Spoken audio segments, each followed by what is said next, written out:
तुम्ही पाहत आहात MCN न्यूज मराठी। बुलढाणा जिल्ह्यातील जळगाव जामोद आणि संग्रामपूर तालुक्यात सुरू असलेल्या मुसळधार पावसाच्या पार्श्वभूमीवर आमदार डॉक्टर संजय कुटे यांनी धोधो पावसात रेनकोट घालून स्वतः रस्त्यावर उतरून परिस्थितीचा प्रत्यक्ष आढावा घेतला। गेल्या 2-3 दिवसापासून सुरू असलेल्या संततधार पावसामुळे नदी नाले दुथडी भरून वाहत आहेत। अनेक ठिकाणी छोट्या पुलांवरून पाणी वाहत असून काही रस्ते बंद झाल्याने नागरिकांचे दळणवळण विस्कळीत झाले आहे। विद्यार्थ्यांच्या सुरक्षिततेच्या दृष्टीने काही शाळांनीही सुट्टी जाहीर केली आहे। या पार्श्वभूमीवर आमदार डॉक्टर संजय कुटे यांनी शहरातील विविध भागांची पायी पाहणी करत पूर परिस्थितीची माहिती घेतली। त्यांनी उपविभागीय अधिकारी, तहसीलदार, मंडळ अधिकारी, तलाठी, ग्रामसेवक तसेच संबंधित विभागांच्या अधिकाऱ्यांशी संपर्क साधून परिस्थितीनुसार तातडीच्या उपाययोजना राबवण्याचे निर्देश दिले। हवामान खात्याने पुढील काही काळ मुसळधार पावसाचा इशारा दिल्याने प्रशासनाने 24 तास सतर्क राहावे अशी सूचनाही त्यांनी केली।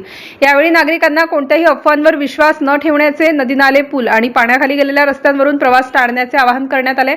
तसेच आपत्कालीन परिस्थिती निर्माण झाल्यास तात्काळ प्रशासनाशी संपर्क साधून सहकार्य करण्याचे आवाहनही आमदार डॉक्टर संजय कुटे यांनी केले। MCN न्यूज मराठी करिता रवींद्र शिरस्कार, जळगाव।